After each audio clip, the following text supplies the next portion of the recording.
You ever wonder where the funding we give to the government goes to with this much trash in our Chesapeake Bay watershed? Well, I don't have an answer for that, but if you're caught up in the social media craze and wondering whether to fund a 401k versus a life insurance plan, I can give some insight on that. Now, honestly, it's just not a very fair comparison. These are two different products doing two different things. Life insurance is risk mitigation, and investing, like in a 401k, is risk participation. One plan's in place in case disaster strikes, the other's to financially cover you if you live a long, healthy life into retirement. And because of that coverage life insurance offers, it brings me to my first reasons why it's not necessarily a good way to supplant the 401k. Because you are paying cost of insurance fees to have that protection, which means every dollar that you put in premium in a life insurance plan does not reflect in the cash account. In fact, it often doesn't reflect any value until the first 5 years. This obviously greatly differs from any type of savings or qualified account period, where every dollar you put in does reflect in the account. 2, let's talk about what type of money this is. You say a life insurance plan is funded with after-tax dollars, which means you've already paid taxes on the money you're putting in that plan, and then it does compound interest after it starts to accrue value.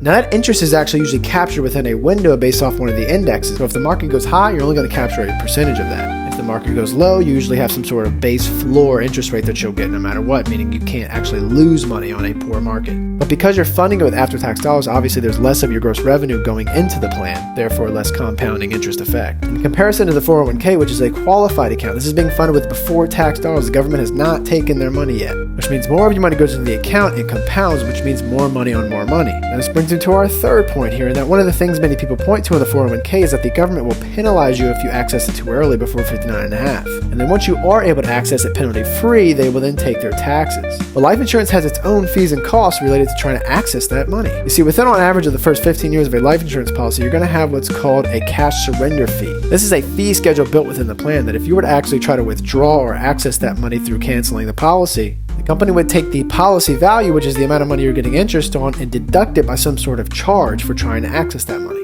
And then if the money you withdraw is greater than the money you put in, you will be charged a capital gains tax rate on your profit. This is why many people opt to take out policy loans instead. This keeps the taxes at bay, but the loan itself, like any other loan, does come with a loan interest rate. So the company's again charging you to access that money. Yes, there are ways to structure the policy such that the cash surrender value is so great that the interest rate on that alone makes up for any policy loan rate you have to pay, kind of nullifying the transaction. But all in all, the two do not compare, and if I ever had to make a suggestion, I would say you should do both. There are two different types of monies doing two different things for two different reasons.